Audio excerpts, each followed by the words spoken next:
नमस्कार मंडळी. मराठी कथांच्या गोष्टी या युट्यूब चॅनलवर आपले स्वागत.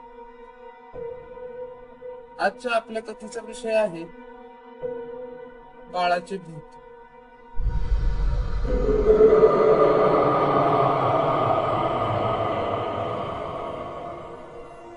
अनघा सतत मोबाईल चेक करत होती. आज तिच्या कवितेला थोडा रीच कमीच मिळाला होता. कदाचित तिचे वाचक सुद्धा सततच्या विषयाला कंटाळले असते, पण तिचं सततचं मोबाईल चेक करणे सुरूच होतं. मोबाईल एडिक्शन, नक्कीच मोबाईल एडिक्शन. मराठी भाषेत सांगायचं झालं तर व्यसन. पारंपरिक दारू सिगारेटच्या व्यसनात म्हणे माणूस एका धुंदीत राहतो. आता हे मोबाईलचं व्यसन त्याहून काय वेगळे होते.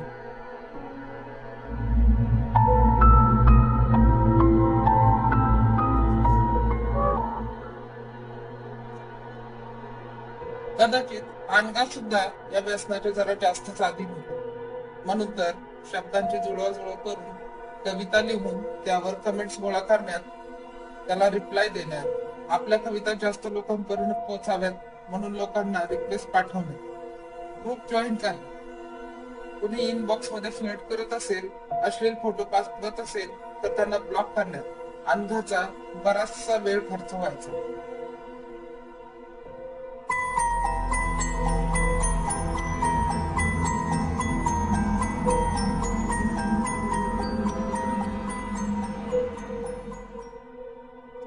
त्यामुळे घरातील इतर कामात तिचं लक्ष थोडं कमी असायचं. यावरून तिची आणि तिच्या पती अरुण याचं सतत भांडण व्हायचं. मोबाईल बाजूला ठेवून थोडं लक्ष बाळाकडे सुद्धा दे, अशा अरुणच्या ठरलेल्या वाक्याकडे अनघा स्पष्ट दुर्लक्ष करायचे. साहजिकच परत भांडण. आता त्या भांडणावर बोलल्यावर अजून एक दोन कमी. हे सगळं तिचं चक्र सुरूच होतं. 2 महिन्यापूर्वी तिने आपले बाळ गमावले होते. अपघात होता तो. अनघाचा हसरा वरद तिला सोडून निघून गेले.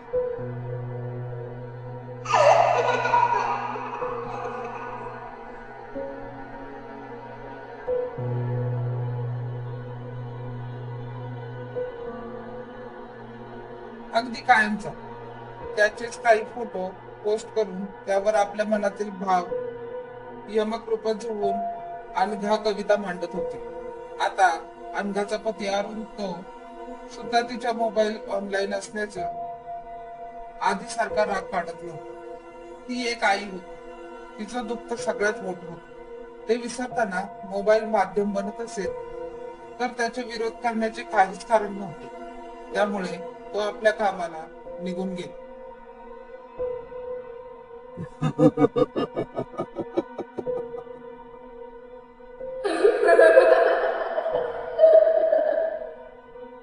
आपल्या अपार्टमेंटच्या 4th फ्लोअरवर गॅलरी मध्ये बसून ती सतत मोबाईल चेक करत होती. कोणीतरी तिच्या कवितेची तारीफ केली तर काही सेकंदात रिप्लाय करून धन्यवाद देत होती. पण आज मात्र तिच्या कवितेला दाद मिळत नव्हती. बाहेर मस्त पाऊस पडत होता. समोरचे डोंगर हिरवळीने खुलला होता. तर तिच्या हातात असलेल्या 6 इंच्या भूताने तिला असं काही जपून ठेवलं होतं की खऱ्या निसर्गाकडे बघायला तिला वेळच नाही. आता मात्र तिला राग येतो.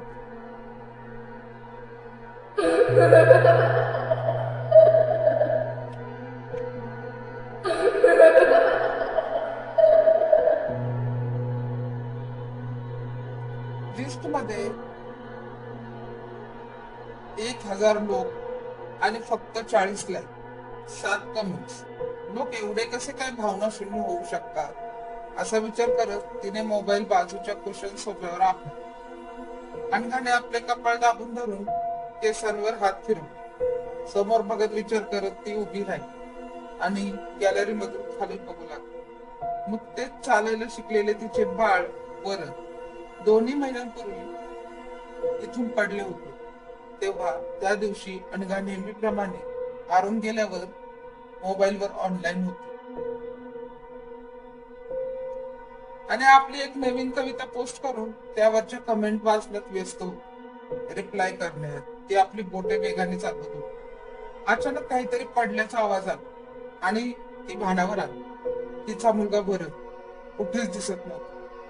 तिने खाली बघितलं तर लाल रक्ताच्या थारोळ्यात तो पडला होता.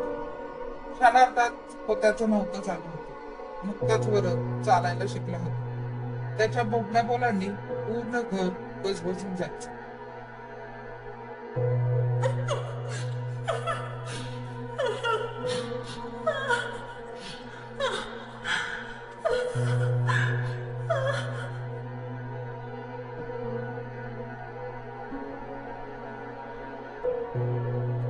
पण आता तो ह्या जगात नव्हता. त्याचा सगळा दोष अनगा स्वतःला देत होता. आपल्या लक्ष न देण्यामुळे वरद गॅलरी जवळ गेली आणि तिथून आपलं सगळं लक्ष होतं फोन मध्ये. शेकडो किलोमीटरवर बसलेली अनोळखी माणसं आपल्याला जवळची वाटत होती. त्यांनी केलेल्या तारीफवर ती खुश होत होती. त्या सगळ्या धुंदीत घडलं सारं. त्या निष्पाप जीवाला काहीच कळत नव्हतं. सगळ्यांना आपला हसू देत होता तो.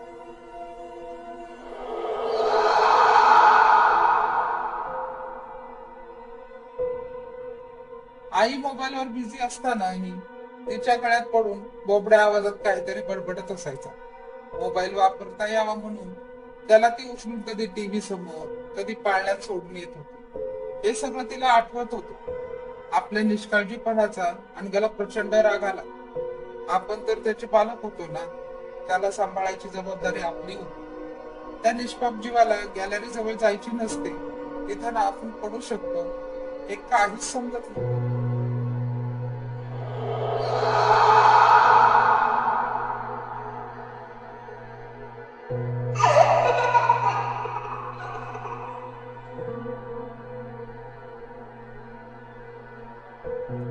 विचारांच्या थैमानात अनघाने रागाने मोबाईल हातात घेणे सोडून दिले.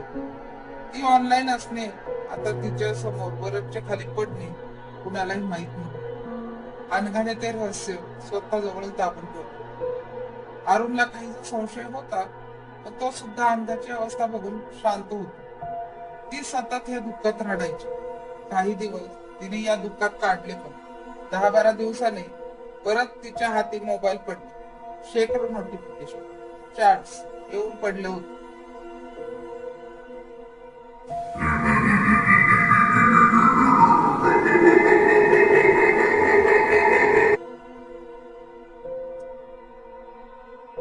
परत तिचा अनोळखी लोकांच्या बरोबर संवाद वाढू लागला.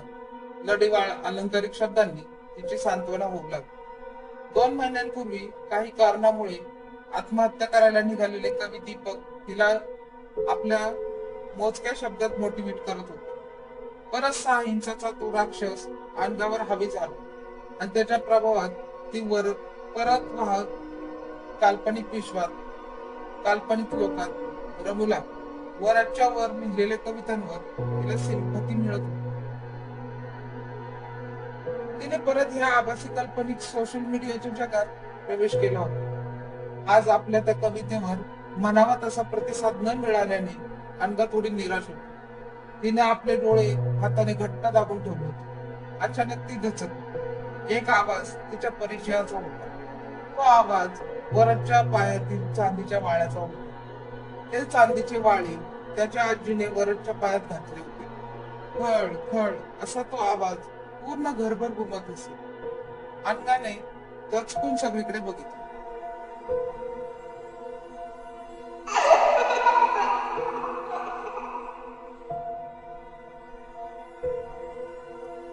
तर आता परत लहान मुलाच्या हसण्या खिदळण्याचा आवाज वरचाच होता.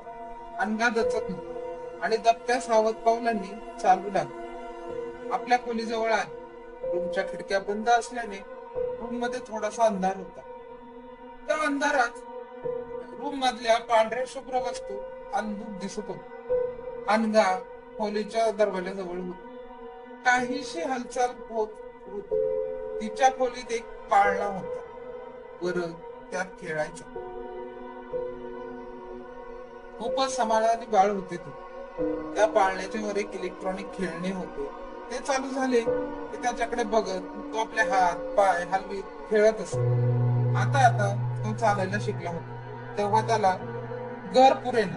वाळ्याच्या खळखळ आवाज करीत तो घरभर फिरायचा. त्यामुळे तो पाळला तसा रिकामा होता. अनघा भिंतीला खेळली खेळली होती. त्या पाळण्यावरती असलेले खेळणे आपोआप सुरू झाले होते. त्यातून तो टिंग टिंग असा आवाज, मधुर आवाज येत होता.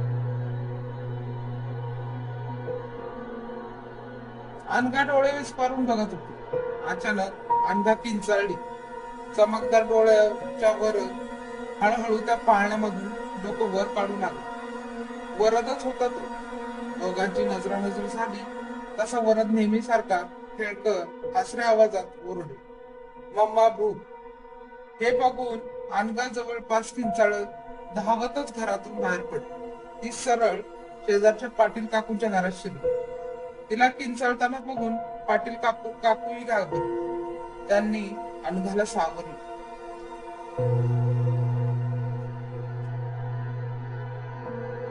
बाळ बाळ परत आलं. पाटील काकूंनी घट्ट पकडलं होतं ते. त्यांनी अनघाच्या गालावर हात ठेवत विचारलं, कोण कोण बाळ?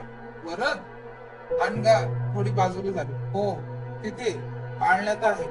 अनघा पूर्णपणे भितरली होती. पाटील काकूंना माहित होतं हे सगळे तिचे भास आहे, पण तिच्या समाधानासाठी त्या अनघाच्या रूम मध्ये आल्या आणि लाईट ऑन केली. अरे, इथे तर कोणीच नाही, तुला भास झाला असेल अशी समजूत काढून पाटील काकू काही वेळ तिच्याशी बोलून निघून गेले. अनघाने स्वतःला सावरले होते. रात्री अरुण आला. त्याला अनघा थोडी अस्वस्थ वाटत होती, पण त्याने तिला छेडले नाही आणि रात्री तो झोपी गेला. सगळी कामे आवरून अनघा सुद्धा खोलीत आली. तिने दुपारीच मोबाईलवर बाजूच्या टेबलवर ठेवला होता. रूम मध्ये येताना तिने तो मोबाईल उचलला आणि खोलीत आली. अरुण झोपी गेला होता. अनघा त्याच्या बाजूला झोपली. तिने मोबाईल हातात घेतला आणि लॉक उघडले.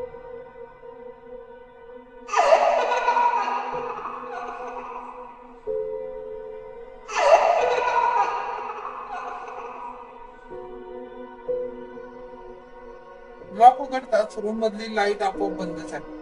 अनघाचे सगळे लक्ष मोबाईल मध्ये होते. आता अचानक तिच्या कवितेला 1,000 लाईक मिळाले होते. दुपारनंतर अचानक तिच्या कवितेला चांगला प्रतिसाद मिळाला होता. 1,000 आकडा बघून अनघा खुश झाली. कमेंट सुद्धा खूप चांगले मिळाले होते. स्क्रोल करत वाचण्यात ती गुंग होती. अचानक ती दचकली. परत तो गाळ्याचा आवाज. तिने बघितलं, सगळीकडे अंधार आहे.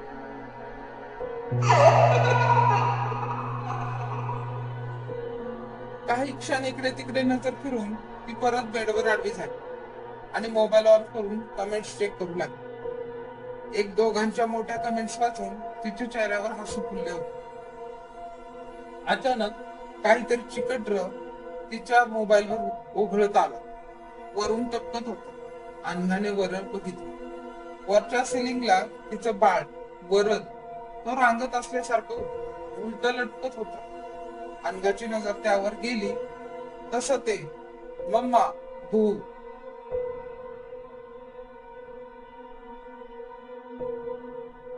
असा आवाज करत समोरच्या भिंतीवरून आरामात रांगत खाली आली. रूम मधील लाईट परत बंद झाली. अनघा सगळं बघत होती. ते जसं जसं रांगत होतं तसं मागे भिंतीवर रक्ताचे डाग सांगत होते. अनघाला काही सुचत नव्हतं. तिचा आवाज घशातच घोटला होता. ते बाळ आता बेडवरून तिच्या पायावर रांगत येत होते. रांगत येत असताना तोच त्याच्या पायातील बाळाचा आवाज अनघाला ऐकू येत होता. वरच सरकत येत होते.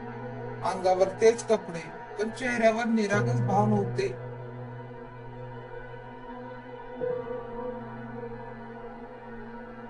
त्याच्या गोऱ्या गुबगुबीत चेहऱ्यावर सगळीकडे रक्त होते, जे वाळलं होतं. चेहरा थोडासा उडल्यासारखा अमानवी वाटत होता. तो पांढरा फेक चेहरा, त्याचे छोटे दात अंधारात अजून घाबरवत होते. त्याने हसण्यासाठी तोंड उघडले तर त्यात भयानक काळा अंधार दिसत होता. जणू अनघाला गिळण्यासाठी त्याने तोंड उघडले असावे. जसा तो जिवंत असताना आपल्या मुलायम पंजाने अनघाच्या चेहऱ्यावर प्रेमाने चापटी मारायचा, तशी एक प्रेमळ चापटी त्याने अनघाच्या चेहऱ्यावर मारली.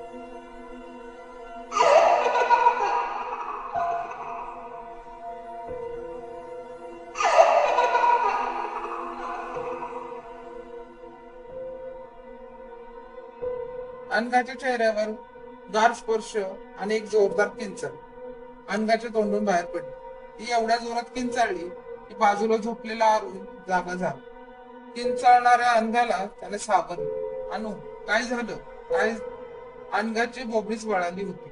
अहो, आपलं बाळ ते परत आले. अनघा थरथरत होती. तिला घाम फुटला होता. अरुणने तिला घट्ट मिठीत घेऊन दिलासा देत होता.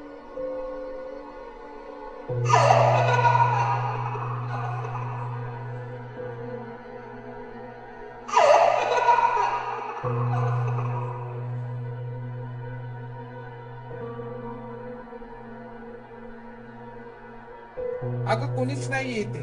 भात झालाय तुला.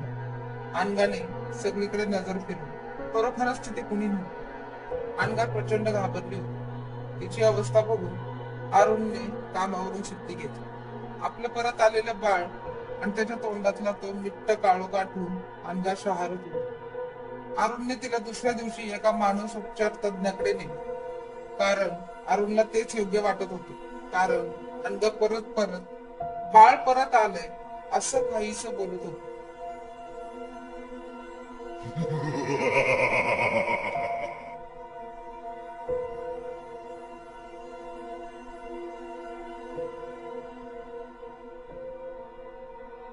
खोलीत असलेल्या पाळण्याकडे बघून घाबरायची. पण डॉक्टरांनी तिला काही औषधं दिली. जशी 2 दिवस तिला शांत झोप लागली. ते जे काही अमानवी होते तिला त्या ह्या 2 दिवसात परत कधीच दिसलं नव्हतं. अनघाने आपल्या मनाची समजूत काढली की जे काही होतं तो फक्त एक भास होता आणि आता हे सगळं विसरून आपल्याला परत नवीन आयुष्य सुरू केलं पाहिजे. तिने या 2 दिवसात अजून एक मुख्य गोष्ट विसरली होती. ती म्हणजे तिचा मोबाईल.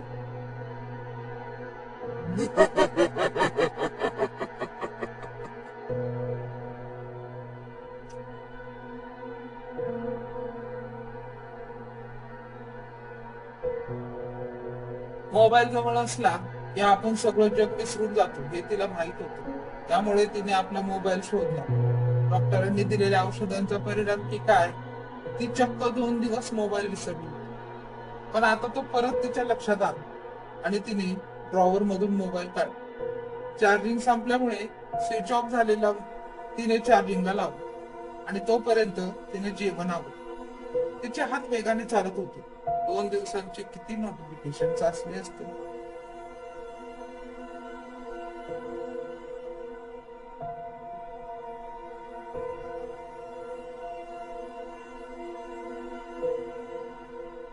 किती लोकांनी कमेंट्स माझ्या कवितेची तारीफ केली असेल. अशा अनेक विचारांनी ती आपल्या चपात्या लाटत होती. अखेर तिने आपलं काम आवरलं आणि परत गॅलरी जवळ जाऊन मोबाईलचे लॉक उघडले आणि नोटिफिकेशन चेक करू लागले. अनेक जणांनी तिला फ्रेंड रिक्वेस्ट पाठवली होती. काहींनी तिला इनबॉक्स मध्ये मेसेजही केले होते. त्या सगळ्याकडे दुर्लक्ष करत ती फक्त आणि फक्त कवितेखाली आलेल्या कमेंट्स वाचून लाईक करू लागली.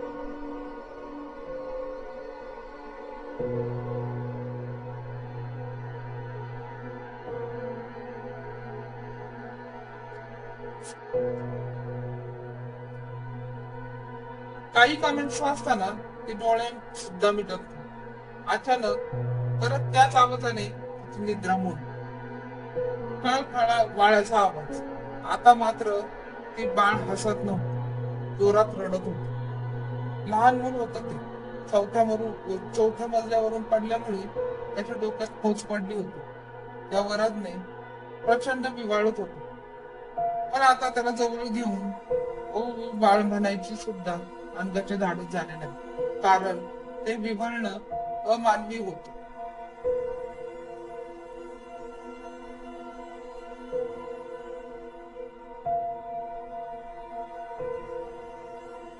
बाळाचा तो काळा कुट्ट चपडा आता हातभर लांब झाला होता.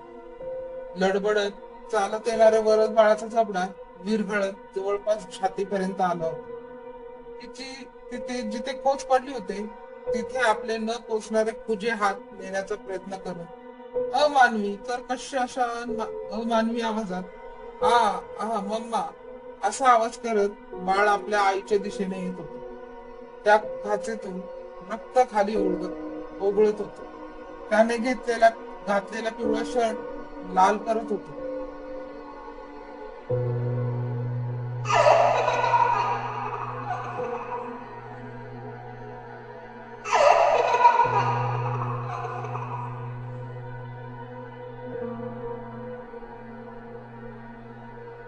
पांढरा फेकणे, हातभार पसरलेला काळा कुट्टा जमला. डोक्यातून बाहेर रक्त आणि त्याच्या पायातून चांद्याच्या वाळ्याचा खळखळ असा आवाज. वरद बाळ भयानक दिसत होते, पण त्याला वेदना होत होते. त्या पांढऱ्या फेकात तळलेल्या चेहऱ्यावरचे अश्रू अगदी स्पष्ट दिसत होते, पण अनघाला त्या अश्रूपेक्षा पायापटी मोठा जबडा पसरून येणारे वरद बाळ खूपच भयानक वाटत होते. अनघा मदतीसाठी किंचाळत होती.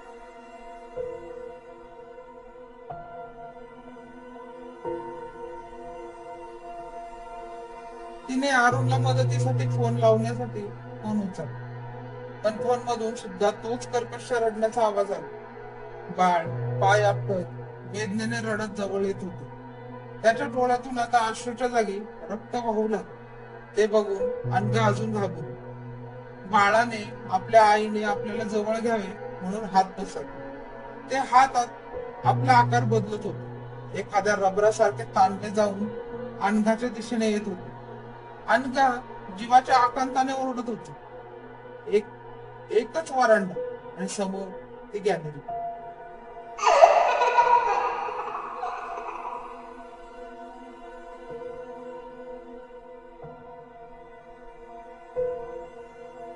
वरांड्यातून अमानवी तिचेच बाळ येत होते. त्याचे लांबलचक हात तिच्यापर्यंत पोहोचू पाहत होते. अनघा अगदी गॅलरीच्या कडेला उभी होती. बाळाचे रक्ताळलेले हात जवळ येत होते. त्याच्या हातभर काळ्या कुट्ट जबड्यातून येणारा तो कर्कश आवाज, जवळ येणारे रक्ताळलेले हात. अखेर अनघाचा तोंड गेलाच.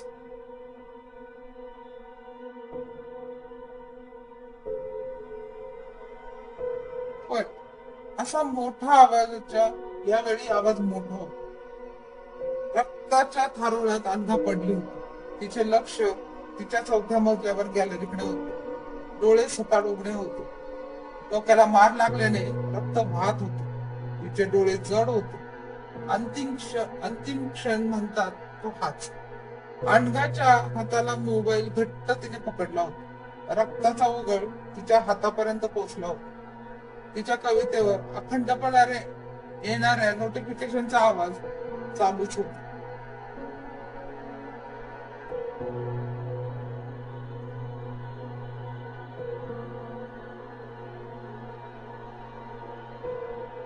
जड डोळ्यांनी ती गॅलरीकडे बघत होती. वरद बाळ त्या गॅलरीच्या एका चौकोनी लोखंडी भागातून डोकावून तिच्याकडे बघत होते. पण यावेळी मात्र वरद एकदम सामान्य वाटत होता, जसा तो पूर्वी दिसायचा. जड होणाऱ्या डोळ्यांनी अनघा त्याच्याकडे बघत होती. वरद बाळ गुटगुटीत हात पुढे करून मम्मा मम्मा अशा आवाजात तिला बोलवत होते. जड डोळे आणि आपला थरथरता हात वर घेत अनघा त्याला प्रतिसाद देत होती.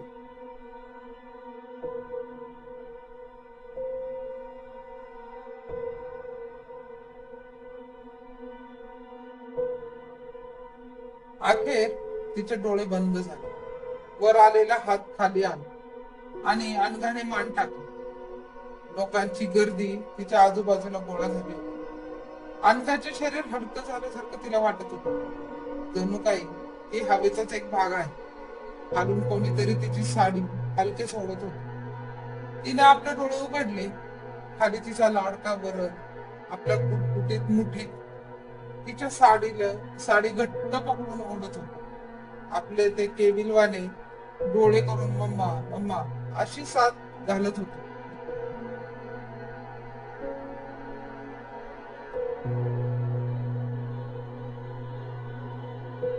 अनघाने आपल्या शरीराकडे बघितलं. तिने चटकन वरदला कडेवर घेतलं आणि त्याचे प्रेमाने पापे घेऊ लागले. त्याच्या केसातून प्रेमाने हात फिरवू लागले. वरदने अनघाला घट्ट मिठी मारली. त्याच्या पाठीवर हात ठेवत अनघा त्याला गोंजारत होती. इतक्यात समोरून एक अँब्युलन्स येताना दिसली. लोक बाजूला झाले. रक्ताच्या थारोळ्यात पडलेल्या अनघाच्या त्या देहाला 2 वॉर्ड बॉयने उचलून स्ट्रेचरवर ठेवलं आणि स्ट्रेचर ढकलत अँब्युलन्स कडे नेऊ लागले.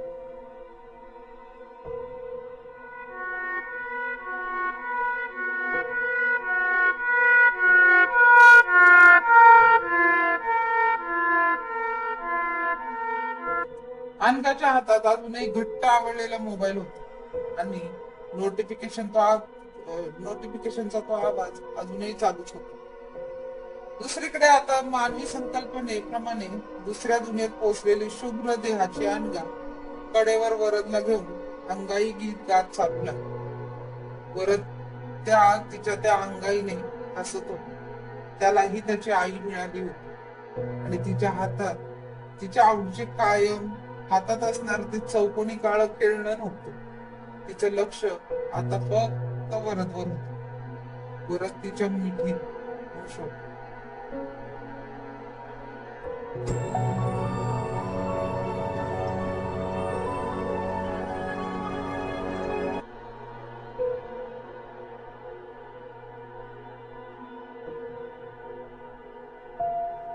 धन्यवाद.